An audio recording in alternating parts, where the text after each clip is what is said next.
All right, this is the second time I've seen this come up in a few months, which kind of indicates that Hollywood is at least a little bit self-aware, or at least they're trying to do some damage control. So click the links if you want to join the channel here over at Subscribestar. So superhero fatigue, is it franchise fatigue, or is it just insufferably woke Hollywood fatigue? What it is kind of is a combination of a lot of things that sound petty. When you say this stuff to the cat ladies and soy boys on social media, these little things about the movie, why you didn't like the movie, what direction you don't, these little things, they all add up. And any one little thing is petty for sure, but it all adds up. It's the death of 1,000 cuts. And you can sort of blame 2016 Trump. I mean, not really him so much as their insane overreaction to him, which I wonder if they ever look back at that and go, "Oh, that was weird. Wasn't that weird?" The 2016 reaction to Trump, and then the 2020 reaction to case of the sniffles. Seems like these Americans overreacts. They say Americans, Europeans say Americans overreact to a lot of stuff. The older I get, the more I look at America and go, "Oh, you're absolutely right." I don't know why America is so brainwashed by TV, where Europe is a little bit less. I think probably because they have more traditions. Anyway, so Hollywood is coming up with this defensive narrative as to why some of the recent films are not doing well, especially things that have huge name recognition, like Indiana Jones 5 or the Star Wars or the Marvel Comics franchise, actually having bombs. You would have said that was impossible a few years ago. All they had to do was stay out of identity politics, follow the action adventure formula. This stuff isn't Shakespeare. You just want to entertain people for 90 minutes. It's guys getting bit by radioactive spiders, and instead of just dying horribly, they dress up in tight clothes and swing around the city. You don't need to put the messaging. No, no, no. We have to have the messaging. It's spandex dudes versus big milker spandex chick, or at least that's the way it was in the comics. Maybe one way to look at it is use Scarlett Johansson. She had a very womanly, fertile, I don't know, like a fertility goddess type of body, very curvy. And then the Robert Downey Jr. line, "I want one of those," and they keep bringing that up now as if that was so offensive. It's like it wasn't. Stop trying to pretend it is. This is all just first world nonsense. She was a cute, curvy young chick. That's all that line meant. It was a fun throwaway line, or at least it should have been. But I mean, they don't have real problems to worry about, so they seize on these little things. It's like, you were in that movie at the time. It's who exactly are you blaming for that line? The writers or the people who put the movie together? But SJWs will ruin everything if they see people having fun. They run over and they start whining, bitching, and moaning about the systemic patriarchy oppression, because and when it comes down to it, they're just miserable, miserable people. They can't let people enjoy anything, but they never focus on real problems. They never focus on anything that actually matters, because that would spoil their narrative that everything bad has to be blamed on these blonde people, especially if they're wearing red hats. They whine and bitch about things that don't matter at all. A skinny girl with big milkers pisses them off. They're angry at the world, so they decide to spread that anger instead of just learning what a vegetable is and perhaps eating less cookies and walking around the block. And I think magically they just won't be so angry. Hollywood is woke, but it's also the soy boy cat lady audience that's helping to drive this. If everyone on social media just pooped over every woke film that came out and they didn't watch them, it would be impossible to ignore. But what happens is the soy people say that they love the movies, or at least they attack anyone who criticizes them, which is weird because they're running defense for billion-dollar companies, but then they don't actually pay to support the movies. So at least the public narrative is that there is support for these movies, but they just haven't hit on the right formula, and they keep throwing money after it. Eventually, it's going to click for them. So you end up with Ant-Man or the Black Widow, I mean the recent films. I can point to minor small scenes that were bad, but it doesn't really convey the idea of the death of 1,000 cuts of why one movie fails and another movie is successful. Because, and there's a lot of like vibe and energy that goes along with movies too, and who the actors are and what they're saying on social media. I mean, you just keep hearing the same insanely woke. Who's it? The Chris Evans guy? Was that the guy who played Captain America? And they get on Twitter and they just have these insane takes that are so from such a left wing gated community type of perspective. And you look at them, you look at the movies, like, the more you read their social media, it just eventually you lose the energy for the movie because you can't you just can't remove the person from the movie because they're just so freaking weird. Anyway, so because if you get enough of these little woke bits in a film, it bombs.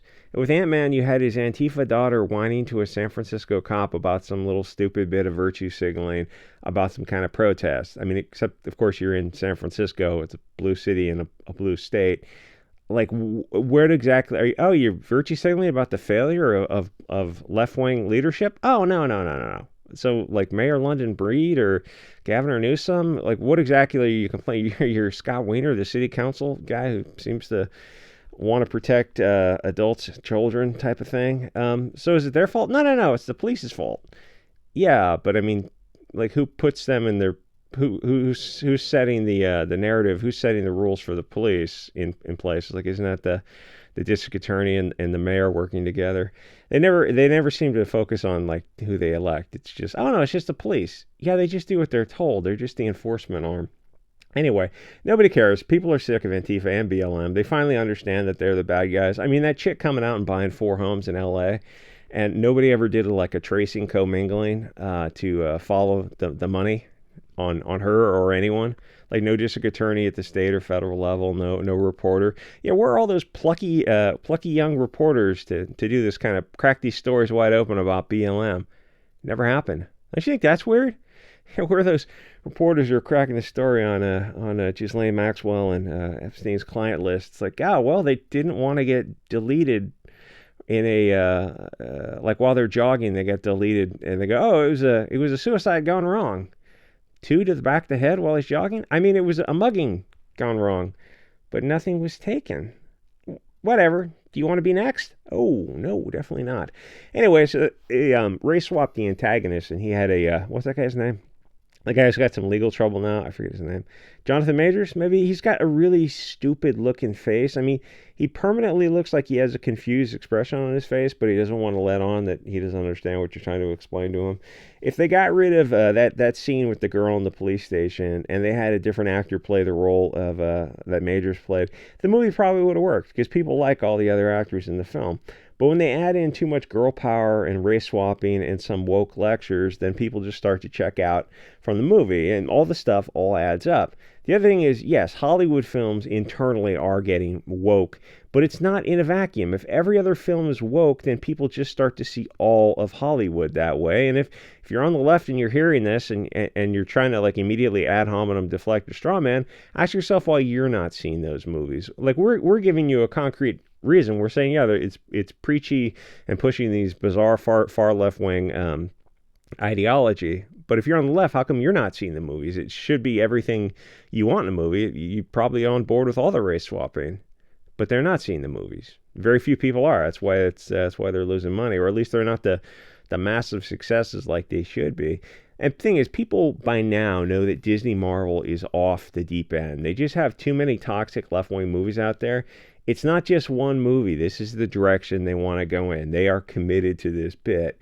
They have animations. I don't even remember the name of that. That was an animation where you got some gay kids, like kids, sexualizing kids. That's pretty weird. Or they had the Eternals with I think Angelina Jolie and a bunch of other people. I don't remember. Where you had a BLT couple who had a kid for some reason. I'm not sure how that works. And they had gay kissing scenes in the backgrounds of like Star Wars movies. Like, are people demanding this? I mean, are the majority of people demanding this? I know there's some very vocal Twitter, pretty much activists. But again, like the Twitter activists, these people might demand all this kind of representation and BLT stuff. Like, okay, great. That's fine if you go pay to see the movie. And then when it comes out, it's like, oh, how come you didn't pay to see the movie? You wanted a BLT scene in the movie and you didn't pay to see it. I was busy that weekend, or like, I don't watch superhero movies. Okay, so you just want this stuff in these movies for other people to see. Just like, you just propaganda. Obviously, that's what it is. Anyway, people don't want all that kind of stuff. Most people want straight couples and less of two women kissing the back of Star Wars. That doesn't really remind me of Star Wars, and it's not about hating them or anyone. It's just because it's not their values. A lot of us, when we look at that, we just don't understand it. And why would we want to see something like that when the vast majority of people are straight? It's boy meets girl, goes out on an adventure, and you get the idea. It's not this kind of stuff. And not like they think everyone lives on Twitter. It's just this bizarre Twitter, Tumblr type of echo chamber. And it's kind of weird that Disney used to be a family-friendly company, but now they're pushing all this kind of stuff.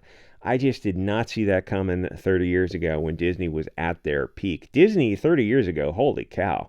You would have thought they could have done anything. That's why in 2015 when they bought they made the first Star Wars, the Disney Star Wars, people thought they were going to just smoke it. It was just going to be a monster hit and they were going to bring Star Wars back because you had Disney and then you had the name recognition of Star Wars. You had everything. And what happened? Oh, it didn't do as well. Like people, it net profited $2 billion. Yeah, it should have done more. Star Wars is a huge name. Disney could have brought all that energy back, and they didn't because they wanted to push this kind of bizarro narrative about girl power. And like, okay, girl power, you want to have a girl protagonist. Okay, but you're not going to turn her into a space Jesus, are you? Yeah, she is in fact going to be a space Jesus. Okay, but Darth Vader and Luke weren't that insanely powerful. Like you got her levitating in the air in some kind of like Zen meditation position, and she's rotating and she's juggling rocks, and then she lifts a mountain. That's a bit much. Don't you think that's no? You understand, girl power. It would have been a better movie if she was just learning her powers, like in Empire that Strikes Back with Luke. He's just kind of.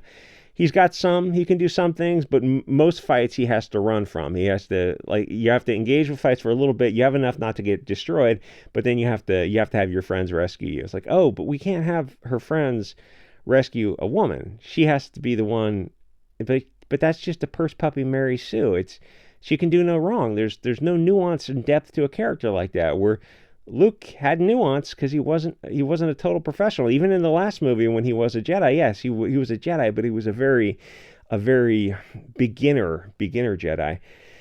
Anyway, all they had to do is just leave all this kind of stuff alone and make movies for the majority of families and not for the rare people who want to see interracial BLT couples with a BLT kid. Even in the Eternals, they race swapped everyone. You have to go read that Kirby comic. I think everyone in the original, I think they're all blonde hair, blue eyed or something. Can we get some movies that just look like the comics? Mary Jane and Gwen, I think, are red haired and blonde, obviously European in the original comics. So all these little pieces of the humiliation ritual add up, like silicon-rich waters going through wood, atom by atom. The silicon swaps places with the carbon. Over the years, it goes from wood to stone. It looks the same, but it's been completely transformed. They're updating films for a modern audience, is the thing they say. Okay, just for an experiment, make a comic book movie that actually looks like a comic. Because we don't want the updated version. Just make an organic, authentic film. Give us Rings of Power the way it's supposed to be look. So it looks like Lord of the Rings, the Peter Jackson films. Yeah, can you do that? Oh, absolutely not. Well, you don't get unless you ask. Or Wheel of Time or Willow, it's the same thing. Actually, both are pretty similar because you have the perfect opportunity to channel your inner Peter Jackson and get those amazing sets and actors who look like at least they're from the stories. They'll fit in with Middle Earth, which is kind of roughly some English village and pubs and all that kind of stuff. Like the first Lord of the Rings movie where the hobbits go to the Prancing Pony. That vibe, yeah, you nailed that vibe with that scene where they're on the tables and dancing and drinking beer. It's like, can you do that? And then you look at Rings of Power, like, this doesn't look like that. Oh, well, because we diversified it, but it doesn't fit the story. That doesn't make any sense. It's just propaganda. No, you understand, propaganda is good. No, for most adults, we recognize propaganda, and we understand that you have an agenda, and we're not on board. Oh, you're some kind of istophobe? If they couldn't ad hominem, straw man, or deflect, they really wouldn't have an argument. They don't know how to. It's the most intolerant generation ever. It's a participation trophy generation, where if they're exposed to different ideas, they have an emotional response instead of learning how to debate and argue calmly, coolly, and rationally. Be able to disagree about topics without being disagreeable. What kids do now, even in the colleges and the law school level, is they shout at each other like children. It's freaking bizarre, and it doesn't bode well. It doesn't bode well for society but the best ideas are not rising to the top when you have people in a shouting competition. You're trying to drown out somebody's viewpoints. The best thing is to hear their viewpoints and then counter them with your viewpoints and then let the audience decide. But they don't do that. They're authoritarians. They have to drown people out. Anyway, these aren't fresh properties. They have a history and they have a canon, and the remakes didn't respect them because the movies are just a way to push propaganda. Nothing else matters but girl power and make all the blonde men evil. Indiana Jones should have at least been some sort of mild hit, but Goldman or Mangold couldn't help himself. God, what a! If you haven't seen that movie, don't see it. If you haven't seen it yet, don't, because it's so bad it makes everything else attached to not only Indiana Jones but Harrison Ford bad as well. Because you look at Harrison Ford and you go, you just took this movie because it was, you know, $30 million for you, and it was like you read the script, you know this was dog food, and you took it anyway just for that payoff. But I guess you can't blame him really, but like could he have offered some influence into the script a little bit? Like somebody take Mangold aside and say, listen, like you're writing a bomb here, or whoever he was directing the writers to put this narrative together of, like, can you just why don't we try to make something that makes money? Because usually things that make money are also things that are giving the audience what they want and what they'll pay for. But anyway, people were tired of girl power. For sure, everyone's tired of girl power. It doesn't sell. Nobody buys it.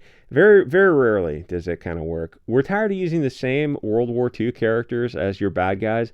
That aspect has been done to death. And if I never see the Germans in a movie again, I don't want to see anything about World War II. I'm so sick of that. There was like what, 6 main groups in that conflict. The Japanese, you want to like cover the Japanese at all? Nah, we're gonna skip the Japanese. Why is that exactly? Hirohito and Tosha and I don't know who the major general was, and you get the idea. It's like, that was kind of an interesting story because I don't know. I mean, they did like all the atrocities that you think of in conflict. Yeah, that was from Japan, or what they did to Korea and China, and pretty much a prisoners of war everywhere. It's like, yeah, that was all Japan. Yeah, we're not gonna make movies about that. Why is that? Why? I mean, anyway. You got to find some new bad guys. It's obviously that you're just using them as basically a stand-in for Trump. And anyone who is to the right of Stalin is wearing Hugo Boss and Roman saluting with the Lugers and Mausers and whatnot. This stuff is not in a vacuum. Was this Blue Beetle?